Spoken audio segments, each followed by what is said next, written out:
Hello student, welcome to my channel success point. इस channel में BA first semester political science के first paper भारतीय राष्ट्रीय आंदोलन एवं भारत का संविधान, जिसकी फर्स्ट यूनिट है भारतीय राष्ट्रीय आंदोलन का जन्म, विकास एवं राजनीतिक प्रवृत्तियां। स्टूडेंट, इसमें हम आपके प्रत्येक पहलू पर, प्रत्येक बिंदु पर आपको समझाने का प्रयास करेंगे और अगर आपका कोई डाउट रह जाता है तो उसे आप मुझे कमेंट के द्वारा बताने का प्रयास करें, ताकि अगली क्लास में हम आपके उन पहलुओं पर प्रकाश डाल सकें जिन्हें आप समझने में नाकामयाब रहे हैं। और सबसे पहले मैं ये कहना चाहूँगी कि जो स्टूडेंट मेरी क्लास में पहली बार जुड़ेंगे और जिन्होंने इंटर के बाद पहली बार पॉलिटिकल साइंस लिया है, तो उनके लिए सबसे पहले ज़रूरी है कि पॉलिटिकल साइंस यानी कि राजनीति विज्ञान क्या है, उसे हम अलग अलग करके समझने का प्रयास करें कि राजनीति विज्ञान को राजनीति विज्ञान क्यों कहा जाता है। तो उसे स्टूडेंट हम इस प्रकार समझने का प्रयास करेंगे। आप देखिए कि मैं क्या कहना चाह रही हूँ। राजनीति विज्ञान को हम कितने भागों में बांटेंगे और उससे हम उसे समझने का प्रयास करेंगे।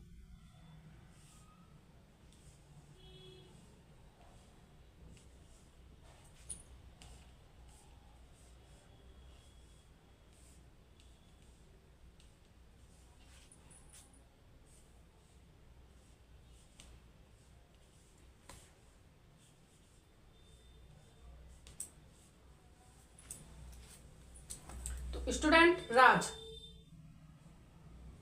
राज मीन्स शासन करना, नीति, योजनाएं,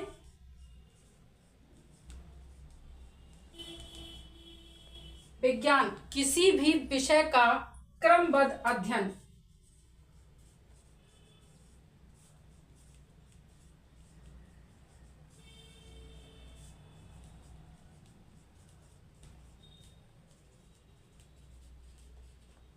तो सबसे पहले हम क्या समझेंगे?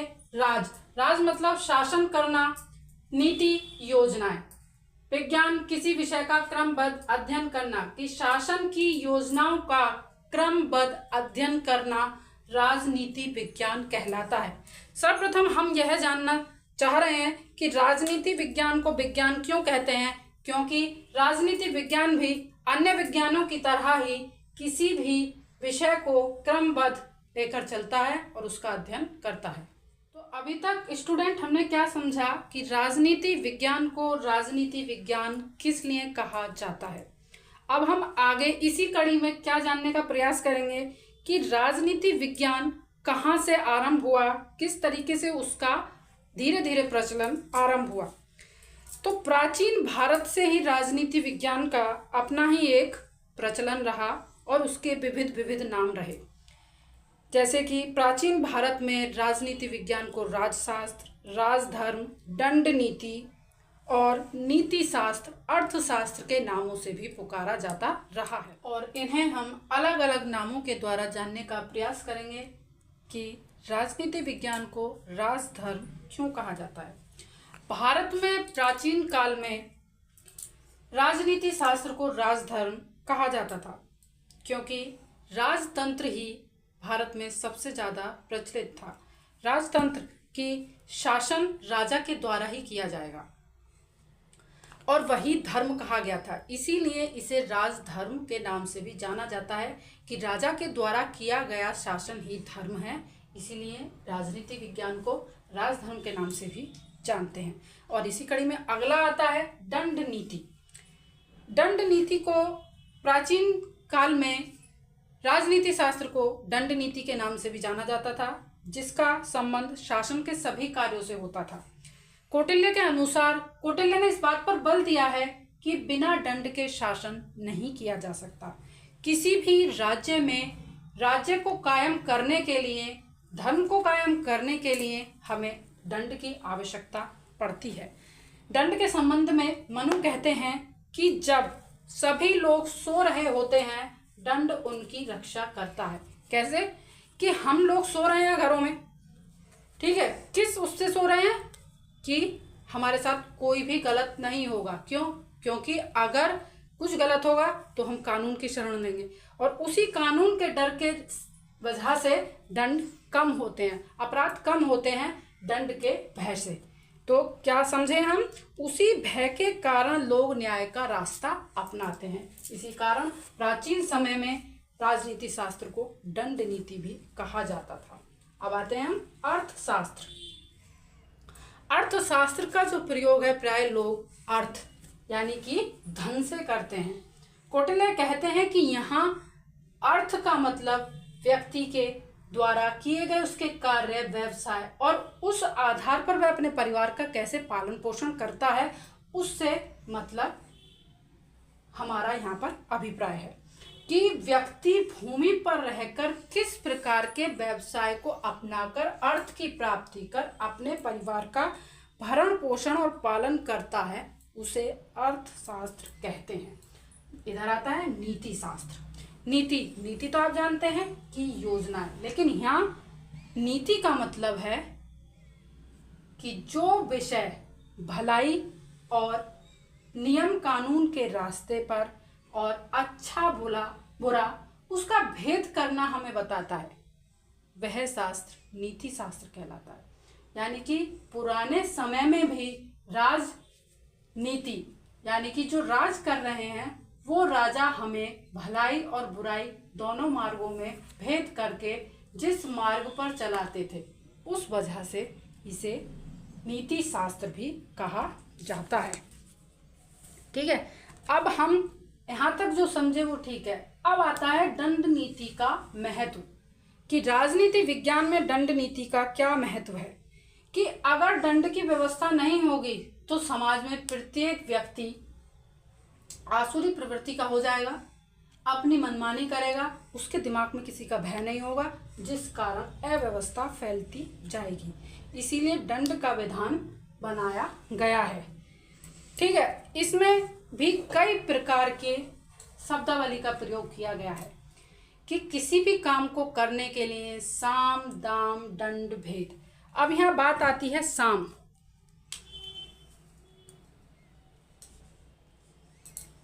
साम, दाम, दंड, भेद। तो यहां होता है, साम का मतलब हो गया है कि किसी व्यक्ति को समझा बुझाकर अपना कार्य निकलवाना। दाम, यदि वह व्यक्ति समझाने से हमारे कार्य को नहीं कर रहा है तो उसे दाम के द्वारा अपने पक्ष में करना। उससे भी काम नहीं चल रहा है तो तब आता है दंड, कि उसको दंड या कानून का भय दिखाया जाए। सपोज करिए कि हमारी किसी जगह पर किसी ने अवैध कब्जा कर लिया है, तो सर्वप्रथम हम उसे समझाने का प्रयास करेंगे कि ये जमीन हमारी है और कृपया करके आप इस पर से कब्जा हटा लें। वो आपकी बात नहीं समझ पा रहा है तो हम उसे दाम देने की कोशिश करेंगे। मान लीजिए हमारी वो ज़मीन या हमारी वो जगह 20 लाख की है, तो हम कोशिश करेंगे कि हमें 4 या 5 लाख रुपए देकर भी इस दबंग व्यक्ति से अपनी ज़मीन को हम छुड़ा सकते हैं, तो उसको दाम देकर के उसे छुड़ाने का प्रयास करेंगे। लेकिन अभी भी वो हमारी उस बात पर एग्री नहीं कर रहा है तो हम फिर उसे कानून का डर दिखाएंगे कि अगर आप मेरी इस ज़मीन से अपना अवैध कब्जा नहीं हटाते हैं तो मैं आपके खिलाफ कानूनी कार्रवाई करूँगा। और उसके बावजूद भी वह उससे भी नहीं समझ रहा है तो आप कानून का सहारा लेने से पहले उसके किसी ऐसे भेद को जानने का प्रयास करेंगे कि जिसके द्वारा हम उसको अपने इस काम के लिए मना सकें।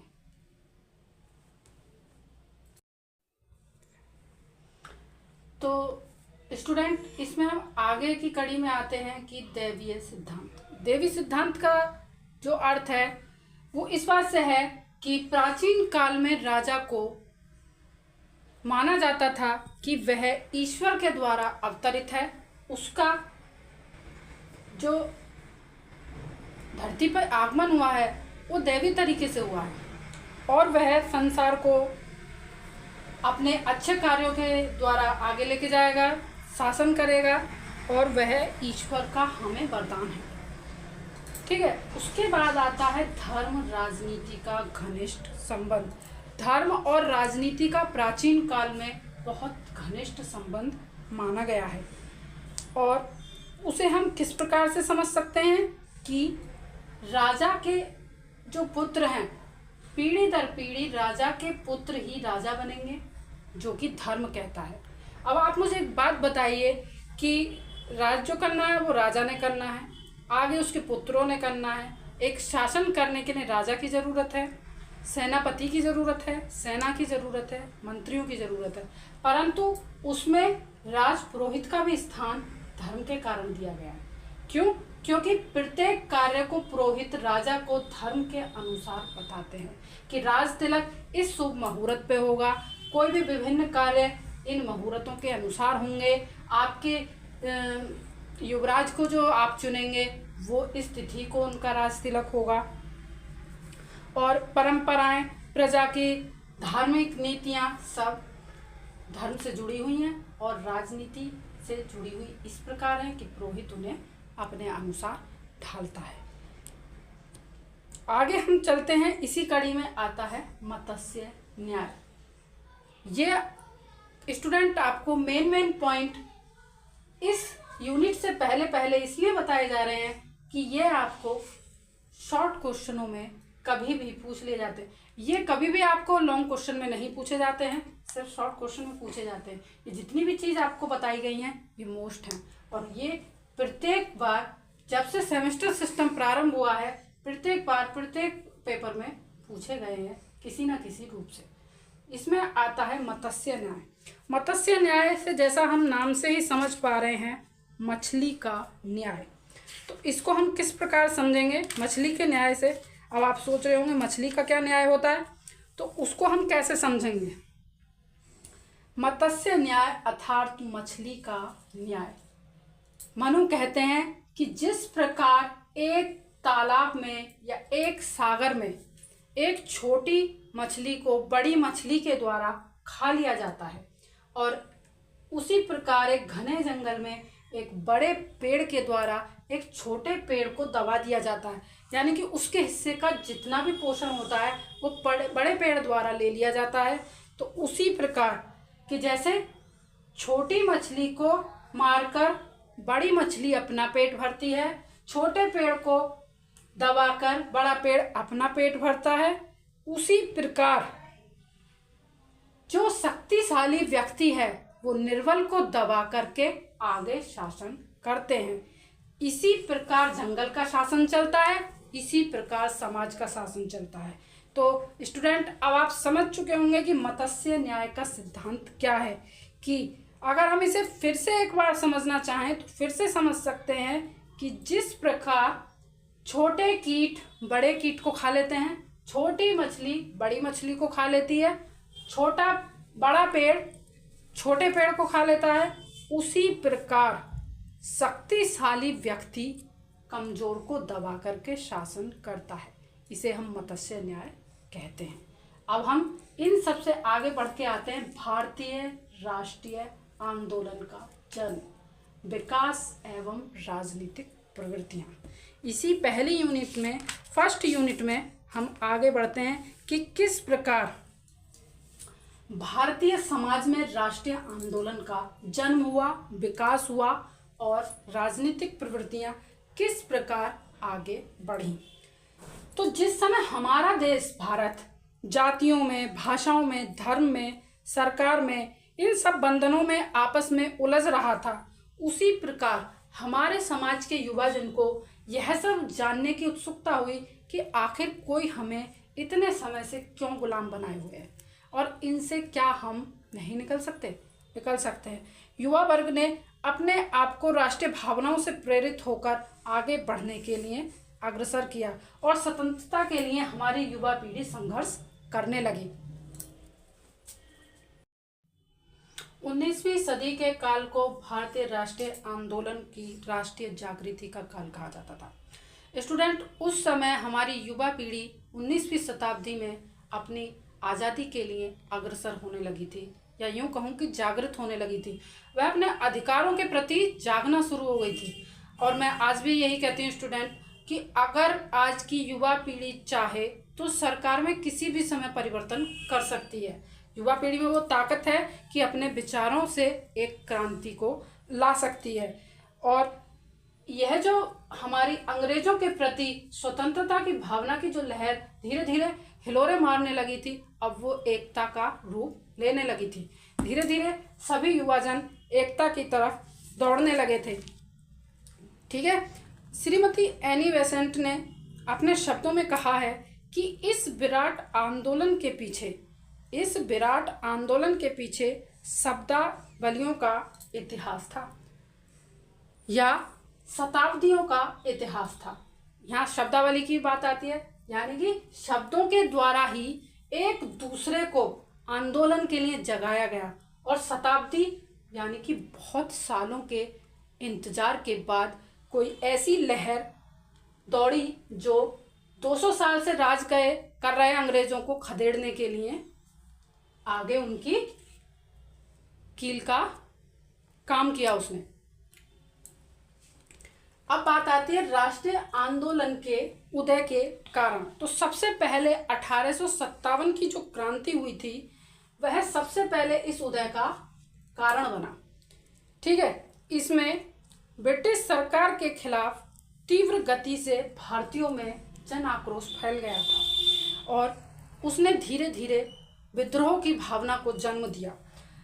वैसे 1857 का आंदोलन था वो उसके विफल होने का कारण क्या था कि वह अपने तय समय से पहले ही आरंभ हो गया, जिसके कारण अंग्रेजों को भारतीयों की सारी गतिविधियों का पता चल गया और उन्होंने उसे दबाने के लिए वहीं पर प्रयास करने आरंभ कर दिए, जिस कारण हमारा 1857 का जो संग्राम था वो सफल नहीं हो पाया।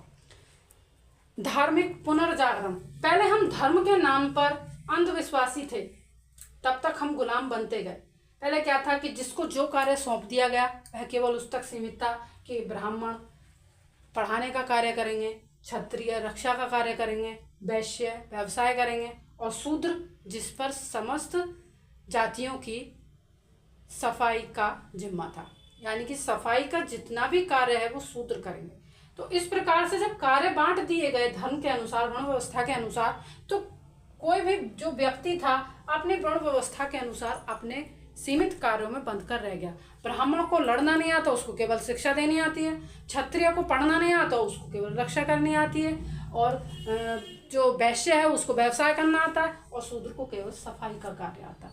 उसको अगर 1% युद्ध की स्थिति ज़्यादा भयानक हो जाए और क्षत्रियों की यानी सैनिकों की संख्या कम पड़ रही हो, उस समय पर आप अंदाज़ा लगाइए कि यदि ब्राह्मण को भी लड़ना आए तो वो उस समय पर क्षत्रिय बन सकता है, यानी कि सैनिक बन सकता है और हमारी रक्षा कर सकता है।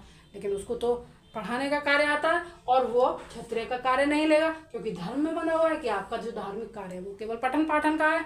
और उधर वैश्य का क्या कार्य है कि आपने व्यवसाय करना है, और व्यवसाय करना है तो केवल वो बनिया है, बनिया को अपने दुकान पर बैठना है, व्यवसाय करना है, और उसको क्षत्रिय का कोई कार्य नहीं आता है। अब आप मान लीजिए कि बनिया बीमार हो गया है, उससे व्यवसाय नहीं हो रहा है, तो क्या होगा, जो ब्राह्मण है, क्षत्रिय है, शूद्र है, वो भूखे मरेंगे, क्योंकि व्यवसाय कौन करेगा। लेकिन जो हमारी उस समय की जो 19वीं शताब्दी की जो युवा पीढ़ी थी, उसने इन सब धर्म जाति सब भेदभावों से अपने आप को ऊपर उठाया, यानी कि धर्म से ऊपर उठाया कि हम किसी भी जाति के हैं, अगर हमें लड़ने का अवसर प्रदान किया जाएगा या आवश्यकता होगी तो हम क्षत्रिय भी बन जाएंगे और हम वैश्य भी बन जाएंगे, यानी हम व्यवसाय भी करेंगे, और हम शूद्र भी बन जाएंगे, यानी साफ सफाई का कार्य भी करेंगे। और जब यह धार्मिक क्रांति हमारे अंदर आई तब हम एकजुट होकर के, चाहे हम ब्राह्मण थे, क्षत्रिय थे, वैश्य थे, मुस्लिम थे, हम एकजुट होकर के क्रांति के लिए अग्रसर हो गए और उस आंदोलन को हमने आगे बढ़ाने का प्रयास किया। जो ये उस समय का जो 18वीं शताब्दी से जो पहले का समय था वो अंधकार युग कहा जाता था, क्योंकि हम इतने जागृत नहीं थे। हम कहें कि हम धार्मिक उनमें बंद करके इतने अंधविश्वासी थे कि ज्ञान के प्रति प्रत्येक वर्ग जैसे मृत प्राय हो गया था। मृत प्राय समझते हैं आप कि हम में कोई भी जागृति नहीं है अपने धर्म को जानने की। जो पुराने लोगों ने कह दिया हम केवल उसी में बंधे हुए हैं। कह दिया कि हमारा कार्य केवल पढ़ाने का है। क्यों, क्या ब्राह्मण सेना में नहीं जा सकते, या कोई भी वैश्य पुलिस में नहीं जा सकता? क्यों नहीं जा सकता? क्योंकि उसको केवल उतना ही बताया गया था और पहले का जो व्यक्ति था उतना तार्किक नहीं था। लेकिन 19वीं शताब्दी तक आते आते इसमें क्रांति आई और हम इससे ऊपर आकर के सोचने लगे। फिर उसी की कड़ी में आया कि राजनीतिक एकता। हम में जो हमारे विचार बिखरे हुए थे, जिनके कारण हम गुलाम हुए, जो हमारे विचार बिखरे हुए थे जिनके कारण हम गुलाम हुए, अब उन बिखरे हुए विचारों में राजनीतिक एकता आनी आरंभ हो गई थी।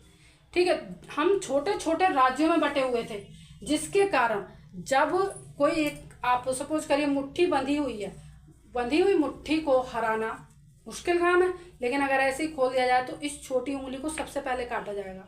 क्यों? क्योंकि वो छोटी है, अकेली है।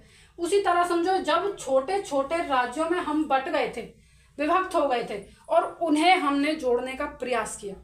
जब हम जुड़ने लगे, पहले हम पे क्या हुआ, हम मुगल काल से ही छोटे छोटे राज्यों में बंटने शुरू हो गए थे। तो सबसे पहले हमें मुगल काल में ही जोड़ने का प्रयास किया गया। किसके द्वारा? अकबर के द्वारा।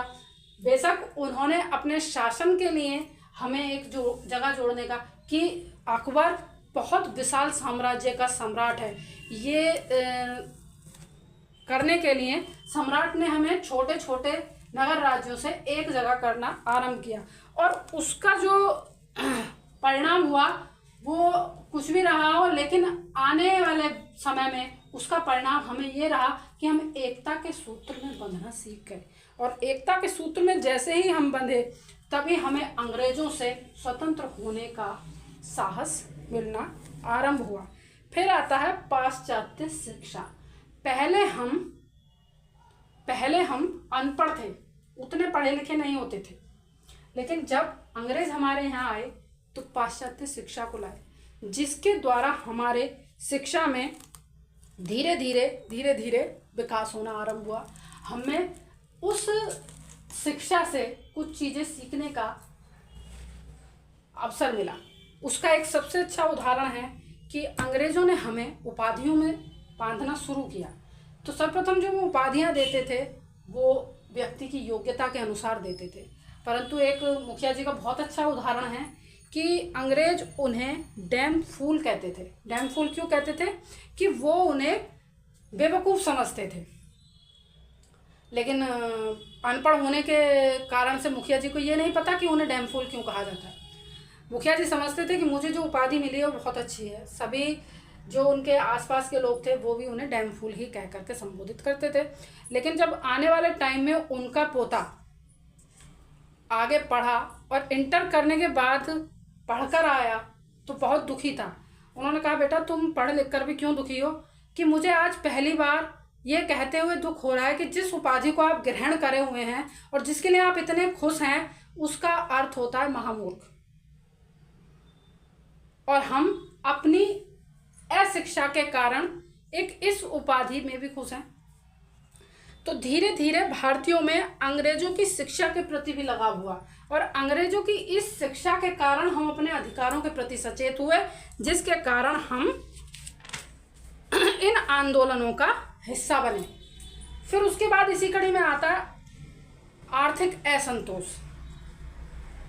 अंग्रेज जो थे हमारे भारत में व्यापार के कारण आए थे। व्यापार करने की नीति से वो लोग हमारे भारत में आए और उन्होंने व्यापार करने के बहाने धीरे धीरे हमारे कच्चे माल को अपने ब्रिटेन में भेजना शुरू कर दिया। और एक स्थिति ऐसी आ गई कि हमारा भारत भूखे मरने की स्थिति में आ गया, क्योंकि हमारा जो कच्चा माल था वो धीरे धीरे करके विदेश पहुंच गया। अब हमारे पास कच्चा माल है नहीं और अकाल की स्थिति के कारण हम भूखे मर रहे हैं। हमारे भारत में एक समय में इस तरीके का अकाल पड़ा था कि अंग्रेजों ने हमें कोई सहायता प्रदान नहीं की और उस समय प्रत्येक भारतीय के मन में अंग्रेजों के प्रति जो आक्रोश की भावना ने जन्म लिया वह सबसे ज़्यादा कारगर साबित हुआ। अब आप कहेंगे कि जी वो अकाल कब पड़ा? पूछना भी चाहिए। यह 1876 में पड़ा और इतना भीषण अकाल था कि बहुत भयावह स्थिति थी। उसके बाद आता है जाति विभेद नीति। अंग्रेजों ने भी हमें जातियों में बांटने का प्रयास किया और आज की भी जो राजनीति है वो भी उसी के इर्द गिर्द घूमती है और हमारी भोली जनता तभी भी इस चक्रव्यूह में फंसती आई थी और आज भी फंसती है। क्यों? क्योंकि जाति का जो एक चक्रव्यूह है उसे भेद पाना बहुत मुश्किल होता है। लोहिया जी एक बात कहते थे कि जाति एक भयंकर जकड़बंदी है। तो जकड़बंदी से क्या मतलब होता है कि जो ये जकड़बंदी है ना जाति वाली, ये जन्म से ही बंदे के गले बन जाती है। जन्म लेते समय जो बच्चा है वो जन्म तक ही बच्चा है, उसके बाद वो शर्मा जी का बेटा, वर्मा जी का बेटा, खान साहब का बेटा, ये सब जाति उसके पीछे बन गई। अब वो अकेला मनुष्य नहीं है, शर्मा जी का बेटा है, वर्मा जी का बेटा है, या मान लीजिए खान साहब का बेटा है, मौलवी जी का बेटा है, या इनका बेटा है। तो इस चीज़ को जो अंग्रेज थे वो पहले से ही जान चुके थे कि भारतीयों पर जाति व्यवस्था का बहुत बड़ा प्रभाव है और उन्होंने हमारे समाज में उसी सब को अच्छे से फैलाने का प्रयास किया। उन्होंने हमारे समाज में ऊंच नीच की भावनाओं को और अधिक पनपाने का काम किया, जिससे हमारे बीच में एक ऐसी खाई बनती चली जा रही थी जो कभी ना पट पाए। लेकिन जैसे जैसे हम शिक्षित हुए, हम आज भी कहते हैं कि हम शिक्षित हुए हैं या नहीं हुए हैं, इस बात का अंदाज़ा आप इसी बात से लगा सकते हैं कि जो भी सरकार आती है सर्वप्रथम हमसे जाति के नाम पर वोट मांगती है और हम ना चाहते हुए भी जाति के नाम पर एक अयोग्य व्यक्ति को अपना वोट दे देते हैं। तो उससे आप अंदाज़ा लगा सकते हैं कि आज भी हमारे समाज में एक गहरी खाई बनी हुई है जिसे हमें पाटने की आवश्यकता है। फिर उसी कड़ी में जो सबसे ज़्यादा काम किया भारतीय साहित्य और समाचार पत्रों ने।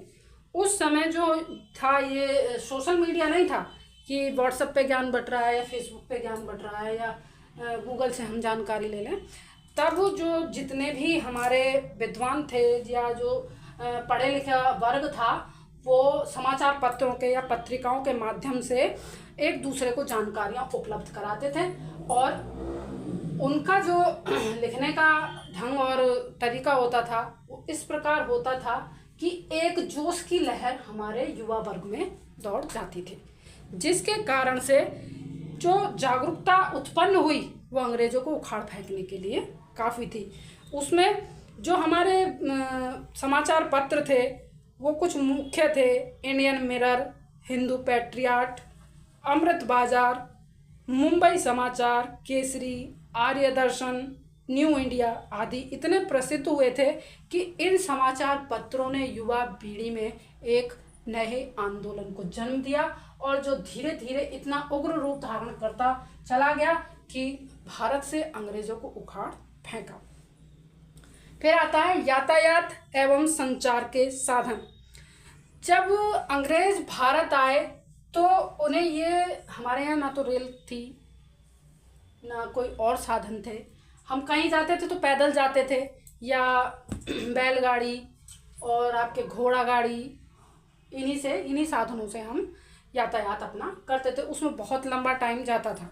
अंग्रेज़ों को ये महसूस हुआ कि अगर हमें यहाँ से कच्चा माल अपने वहाँ तक पहुँचाना है तो कोई यातायात का ऐसा साधन विकसित करना होगा कि जिसके कारण हम आसानी से अपने कच्चे माल का आयात निर्यात कर सकें। यहाँ से कच्चा माल ले जा करके अंग्रेज़ वहाँ पर उसे तैयार करते थे और उसे महंगे दामों में भारत में बेचा करते थे, जिस कारण हमारा जो माल था वो भी और हमारा जो धन था वो भी अंग्रेज़ों तक किसी ना किसी रूप में पहुँच रहा था और हम दिन प्रतिदिन निर्धन होते जा रहे थे। एक समय जो भारत सोने की चिड़िया कहलाता था वो आज की डेट में निर्धन होता जा रहा था और उसकी क्या वजह हो रही थी कि हमारे पास यातायात के साधन नहीं थे। लेकिन अंग्रेज़ों ने कहीं ना कहीं हमें अपने लाभ के कारण कुछ साधन उपलब्ध कराए, जैसे कि रेल, सड़क। तीव्र गति से सड़कों का निर्माण कराने लगे अंग्रेज इधर उधर जाने के लिए। फिर रेल की पटरियां बिछने लगीं और उसी में डाक और तार की भी व्यवस्था शुरू हुई कि एक स्थान से दूसरे स्थान अपनी खबर पहुंचाने के लिए डाक और तार भेजे जाते थे। तार जो होता था वो डाक से पहले जाने की व्यवस्था थी। उसका एक निश्चित टाइम होता था कि इतने टाइम में तार आप तक। आपने तो खैर युवा पीढ़ी ने अब नहीं सुना होगा कि तार डाक क्या होता है। आपके समय में तो व्हाट्सएप और फेसबुक और अब तो फ़ोन कॉल है कि हम घर बैठे कहीं विदेश में भी किसी से भी बात कर सकते हैं। लेकिन पहले एक दूसरे को करीब लाने के लिए अंग्रेज़ों ने तो ये अपनी सुविधा के लिए स्टार्ट किया था। ये जो भी कुछ स्थिति थी अंग्रेज़ों ने अपने लिए स्टार्ट की, लेकिन उन्हें ये नहीं पता था कि ये स्थिति अंग्रेज़ों के लिए तो है ही है, लेकिन भारतीय भी जब इसको समझना शुरू करेंगे तो वो अपनी सुविधा के लिए। यहाँ मतलब एक क्षेत्र के क्रांतिकारी दूसरे क्षेत्र के युवाओं से संपर्क करके उन्हें क्रांति के लिए उत्सुक करने का काम करने लगे। किस वजह से? कि सड़कों का निर्माण हो गया, रेल के द्वारा, डाक के द्वारा, तार के द्वारा। और उसमें जो हमारे नेता थे वो इन सब चीज़ों का सावधानी पूर्वक निरीक्षण करने के बाद ये सब करते थे। ठीक है, इसी सब साधनों ने हमें और भी इस आंदोलन को मजबूत करने के लिए अग्रसर किया। अन्य देशों की जागृति का प्रभाव भारत की अपेक्षा अन्य देशों में अपने आप को स्वतंत्र करने की जो भावना थी वो तीव्र गति से आगे बढ़ रही थी। तो उसी सबको देखते हुए भारत में भी एक युवा पीढ़ी में उमंग आ रही थी कि हम भी क्यों ना आगे बढ़ें, अपने आप को आगे बढ़ाएं, हम भी स्वतंत्र हों, हम अपनी ही मातृभूमि पर गुलाम क्यों हैं। ये सब जो बातें थी हमें दास्ता से मुक्त कराने के लिए अग्रसर कर रहे हैं। अब आगे आता है लॉर्ड लिट्टन की राजनीतिक भूल। इसी कड़ी में आगे बढ़ते हुए हम कहते हैं कि लॉर्ड लिट्टन ने ना चाहते हुए भी उन नीतियों का निर्माण किया जिसने अदृश्य रूप से हमें एक वरदान का कार्य किया। उन्होंने ऐसी राजनीतिक भूल की अपने निर्णयों में कि जिनके कारण हमें आगे बढ़ने की प्रेरणा मिली। भारतीय नागरिक सेवा, जिन्हें आज हम IAS के नाम से भी जानते हैं, उस समय उन्होंने उसकी आयु 21 वर्ष से घटा करके 19 वर्ष कर दी और 1 जनवरी 1877 को ब्रिटेन की महारानी विक्टोरिया को भारत की महारानी घोषित किया गया। और उसी उपलक्ष्य में दिल्ली में महारानी विक्टोरिया का एक विशाल जन्मदिन या जन्म उत्सव आयोजित किया गया। और वह उस स्थिति में हुआ कि जहां भारत भूखे मरने की नौबत में आ रहा था, क्योंकि उस समय भारत में भीषण अकाल पड़ा हुआ था। अकाल पड़ने के कारण भारत भूखे मरने की स्थिति में आ रहा था और वहीं महारानी की शान और शौकत में 80 लाख पाउंड का खर्चा किया जा रहा था, जिससे यह प्रक्रिया हुई कि प्रत्येक युवा वर्ग का रोम रोम जल उठा। भारत में भूखे मर रही जनता उस समय 80 लाख पाउंड के उस खर्चे पर तिलमिला उठी थी। लॉर्ड लिट्टन की इन्हीं सब गलत नीतियों ने भारतीयों में एक नए जोश को जन्म दिया और अत्यधिक क्षोभ की भावना भारतीयों के मन में घर कर गई, जिस कारण और भी तीव्र गति से युवा पीढ़ी अपने आप को स्वतंत्र करने की दिशा में कार्य करने लगी। इलवर्ट बिल विवाद। लॉर्ड रिपन गवर्नर जनरल बनकर भारत आए। ये उदार विचार के थे और इन्होंने अनेक क्षेत्रों में सुधार भी किए। जो लॉर्ड रिपन थे उन्होंने अनेक क्षेत्रों में सुधार किए। इनके समय में न्याय के क्षेत्र में बहुत भेदभाव था, यानी कि यदि किसी भारतीय मुस्लिम की सुनवाई होनी है तो वो भारतीय न्यायाधीश ही करेंगे, और अगर किसी गोरे की किसी सुनवाई को करना है तो वो अंग्रेज न्यायाधीश करेंगे। उन्होंने इस भेदभाव को भी खत्म करने का प्रयास किया।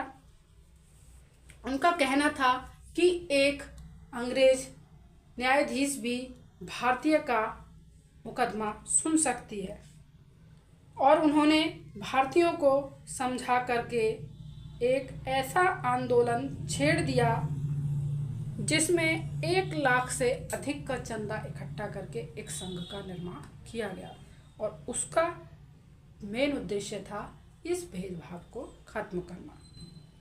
फिर आगे चल करके कांग्रेस की स्थापना। इस कड़ी में जो स्वतंत्रता की जो कड़ी है उसको आगे बढ़ाने में जो सबसे ज़्यादा कार्य किया था कांग्रेस की स्थापना में।